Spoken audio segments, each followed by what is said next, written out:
네, 시작을 해보겠습니다. 네, 안녕하세요. 저는 이대부고 2학년을 맡게 된 죄송해요. 네, 잠시만요. 네, 심윤우라고 하고요. 제가 연세대학교 국어국문학과에서 이제 국어를 공부하고 지금 메시브 마포에서 이대부고 2학년을 맡게 됐습니다. 네, 저희가 이제 올해 되게 초점을 두고 봐야 될 거는 교과서가 바뀌었다는 거 알고 계신가요, 어머니? 네, 그래서 2022 개정 교과가 2025년에 1학년 거부터 적용이 돼가지고 올해는 이제 2학년 교과서들이 새롭게 적용이 됐거든요. 자, 그래서 고등학교 2학년 문학 교과서는 총 7종에 해당하고요. 이대부고 같은 경우엔 그중에 천재교육 교과서를 사용하고 있습니다. 근데 다른 학교 문학 교과서들은 작품이 많이 달라졌어요. 기존의 것들하고. 그런데 이대부고에서 사용하는 천재교육 교과서는 기존에 저희가 배웠던 작품들, 좀 익숙한 작품들이 옆에 보면 많이 나올 거예요. 어머님 세대가 보기에도. 그래서 그런 작품들이 여전히 많이 실려 있다. 그럼 뭐가 달라졌냐? 이제 사실 이런 교과서들도 다 교수님들이 만들고 그 교육 검토를 하는 거기 때문에 저희가 이제 연구 주제들이 좀 달라졌습니다. 그래서 같은 작품이어도 학교 선생님들이 해석하는 방식이나 추가되는 내용들이 많이 달라졌어요. 네. 그렇게 되니까 이제 새로운 교과서에 맞게 작품을 대비해야 되고요. 그 다음에 기존 기출 자료는 조금 힘을 잃었다. 이렇게 볼 수가 있겠습니다. 네, 그러면 이대부고 내신 문학에 대해서 특징을 잠깐 요약을 해드리자면요. 일단 교과서는 천재 출판사 거고 교과서 작품에 충실한 편입니다. 보통 특히나 1학년뿐만 아니라 2학년 문학 같은 경우에는 학교마다 선생님들이 외부 지문 연계를 굉장히 많이 하세요. 그런데 이대부고는 그런 비율이 상당히 낮은 편이고 대신에 부교재를 조금 사용하는데 부교재 같은 경우에 보통 그 매산문 이런 거 들어보셨죠? 자, 마더텅 이런 것들로 통해서 고3 모의고사나 수능에 출제되었던 지문들이 한 3개에서 5개 정도 나오는 수준이라서 사실 외부 지문 연계가 좀 떨어지는 편이다. 이렇게 볼 수 있습니다. 하지만 그럼에도 불구하고 난이도는 조금 높은 편인데요. 높은 이유가 작품 자체가 어렵다기보다는 아주 교묘하게 헷갈리게 만드는 게 정말 전국 원탑입니다. 이대부가. 자, 그런데도 선생님들이 실력이 있으셔가지고 시험 난이도는 들쭉날쭉하는 학교들도 있는데 그렇진 않고요. 항상 비슷한 난이도로 시험 문제가 출제된다고 볼 수 있고 또 요즘 트렌드가 옛날에는 서답형 문항을 통해서 학교에서 아이들 변별력을 냈었다면 요즘은 수능에는 서답형이 없기 때문에 선택형 문항으로만 구성하는 경우가 많아서 이대부고 역시 그렇게 진행을 하고 있습니다. 그래서 시간이 모자라는 일은 좀 적은 편이에요. 다만 남는 시간 동안 아이들이 검토를 하지 않으면 그 교묘하게 헷갈리는 선택지들 때문에 점수가 떨어질 수 있으니까 유의를 해야 되겠죠. 자, 그 다음 유형에 대해서 좀 말씀을 드리자면 생각보다 수능형 문제 유형은 없고 내신형이긴 한데 학교 선생님들이 국문과 전공에서 가르칠 법한 어려운 문학 용어 같은 걸 좀 사용하시는 편입니다. 물론 수업 시간에 언급은 하시겠지만 이게 아이들이 평소에 문제지를 풀거나 할 때 익숙하지 않았기 때문에 좀 어려워할 가능성이 좀 있고요. 그리고 작품 하나하나에서 굉장히 지역적인 내용을 물어봅니다. 이게 소설 같은 경우엔 아이들이 굵직한 흐름과 내용만 기억을 하고 있을 가능성이 높기 때문에 세부적인 걸 물어보면 틀리기가 쉽거든요. 내용 일치 문제가 좀 어렵게 나온다. 자, 그 다음 제가 킬러 문제로 개수 맞추기 문제 이렇게 적어놨는데 이건 뒤에서 예시를 보여드리도록 하겠습니다. 자, 그러면 제가 소설, 시, 고전 파트를 나눠가지고 이대부고 문학 특징을 또 다시 한번 짚어드릴게요. 자, 먼저 소설은 내용 일치 문제가 어려운데 아까 말씀드렸듯이 지역적인 세부 내용을 물어봐서 어렵다. 자, 그럼 솔루션은요. 내용을 거의 외우다시피 공부해야 됩니다.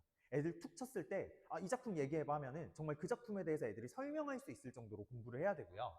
그걸 위해서는 대강하는 훑는 식으로 수업해서는 안 되고 정말 꼼꼼하게 애들한테 내용 정리, 인물 정리 안 해주면은 점수가 나올 수가 없는 학교라고 보시면 되겠습니다. 자, 그 다음에 교과서에 모든 소설 지문이 실려있지 않거든요. 자, 그래서 이대부고 같은 경우에는 그 생략된 부분까지 학교에서 언급하지 않았어도 보기로 출제해서 엮어내는 형식이 많습니다. 이건 이제 외부 지문이라고 좀 보긴 어렵지만 아이들이 안 배운 파트는 맞습니다. 자, 그래서 작품 전체에 대해서 좀 이해를 하고 강사들이 그걸 아이들한테 떠먹여 줄 수 있어야만 점수가 나올 수 있고요.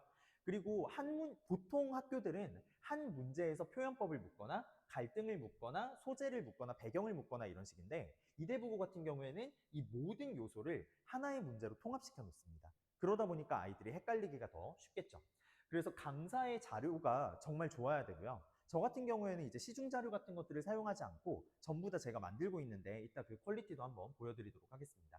아까 말씀드렸듯이 새로운 교과서이기 때문에 예상 범위라든지 데이터가 쌓여 있지가 않아요, 지금. 그래서 이대부고 같은 경우에는 제가 주간 자료를 통해서 매주 학교 선생님들이 말씀하시는 내용, 그런 것들을 다 업데이트 해가면서 자료를 매주 나눠줄 생각입니다. 네.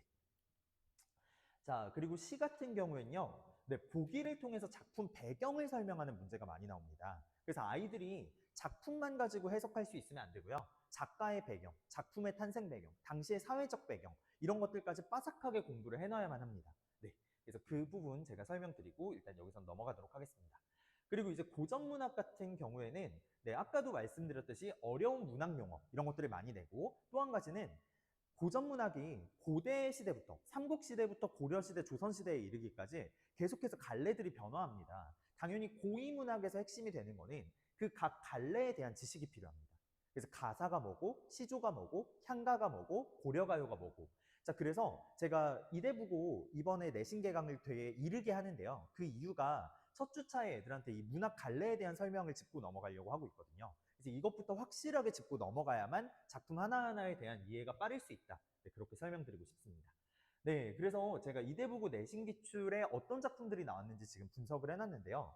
네, 여기 보시면 알겠지만 현대시 8편, 현대소설 1편, 그 희곡, 연극대본 1편, 고전소설 4편, 고전시가 7편. 상당히 지금 분량이 많다는 걸 아실 수 있는데, 이 작품들을 이대부고에 맞게 꼼꼼하게 설명하려면 당연히 내신 대비 기간은 좀 길어야 되기 때문에 이번에 좀 길게 잡고 들어갔습니다. 자, 여기 보시면 제가 동그라미 이제 반전 표시를 해놓은 것들이 있는데요. 이 작품들이 아까 부교재에서 나온 고3 모의고사 수능 작품들입니다. 네, 그리고 여기 이 마름모 표시해놓은 윤동주의 거리에서 이 작품 하나만 외부 지문으로 출제가 됐습니다. 자, 이게 1학기, 앞에가 1학기 중간고사였다면 이번엔 1학기 기말고사에 해당하거든요.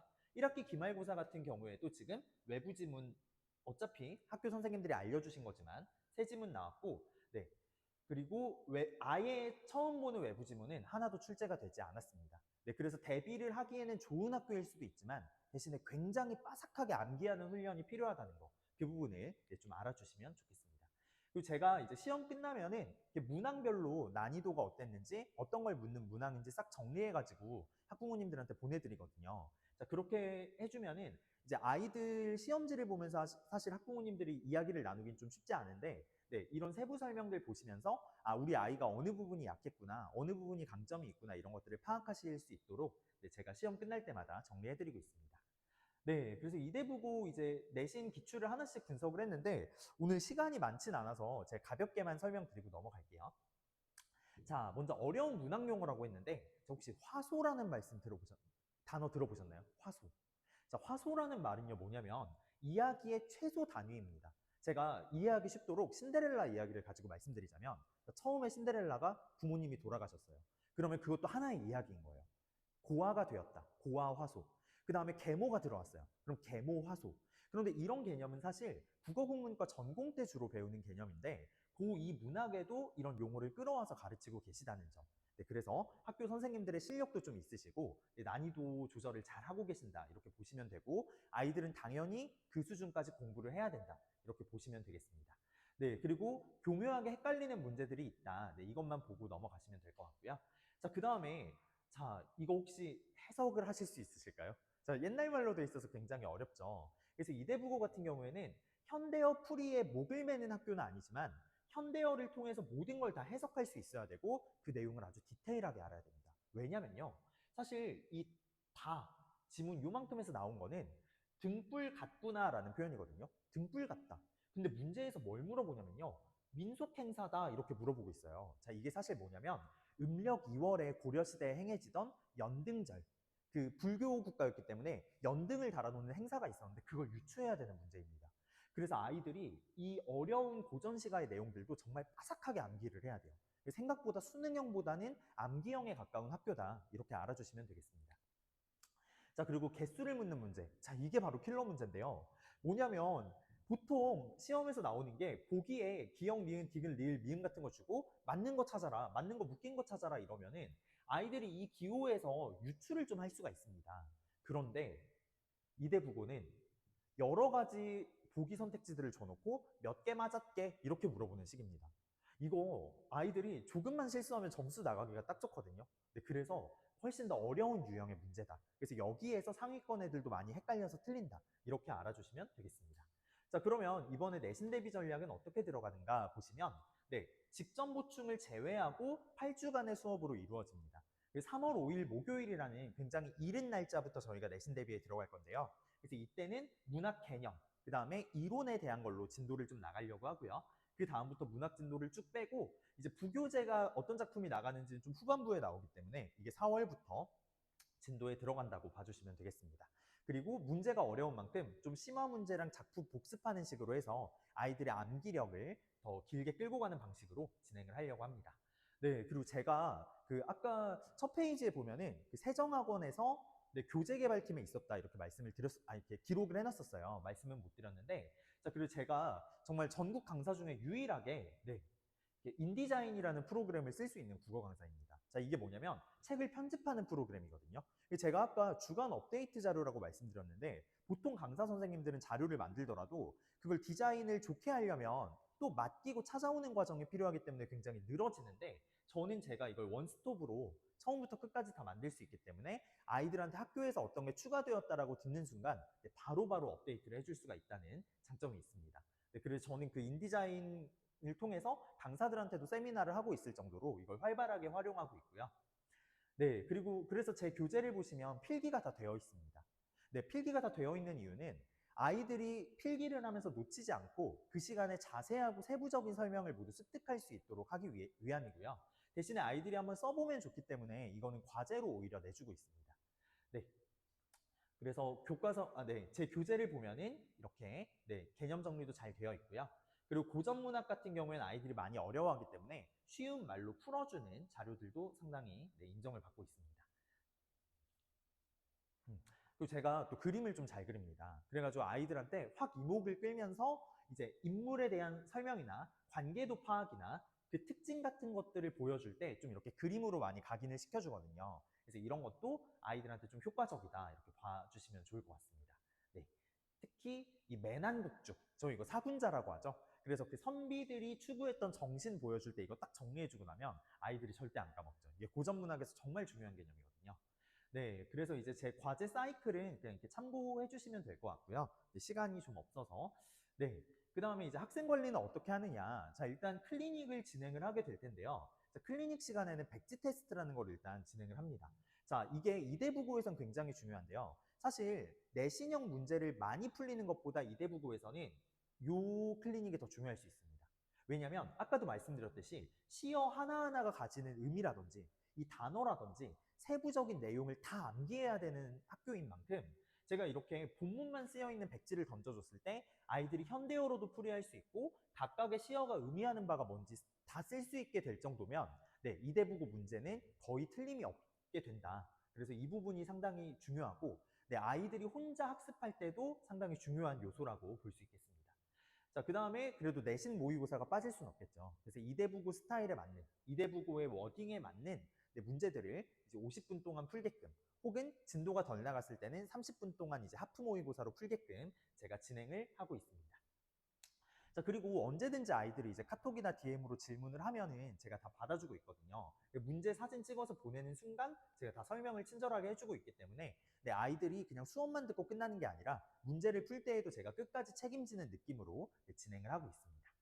자, 그리고 이제 파이널 자료로는 아이들한테 저희가 이제 문제를 보면 아시겠지만 가나 다 지문에서 한 지문에 대해서 문제만 나오는 게 아니라 여러 지문이 한 문제에 엮여 있거든요. 그래서 그때 공통점과 차이점이 뭔지 이런 것들 한 번씩 정리해주고 나면 직전 보충할 때도 아이들이 훨씬 더 각인이 돼서 다음날 시험에서 효과를 발휘할 수 있기 때문에 이렇게 진행을 하고 있고요. 제가 마지막으로 이제 설명을 드리고 싶은 거는 문학은 정답이 분명한 과목입니다. 자, 아이들이 이거 문학 정답 없지 않나요? 라고 질문하게 된다는 거는 여태까지 그걸 명확하게 잡아준 선생님이 못 만났기 때문입니다. 자, 따라서 이제 제 수업을 통해서 아이들이 문학에서 정확한 정답을 찾고 그거에 뒷받침하는 근거를 찾아내고 이런 훈련들이 이번 고2 때 되면은 내신은 물론이고 나중에 수능에서도 고득점을 받을 수 있기 때문에 저는 이 약속을 꼭 지키면서 아이들한테 문학 수업을 하고 있습니다. 네, 지금까지 들어주셔서 감사하고요. 네,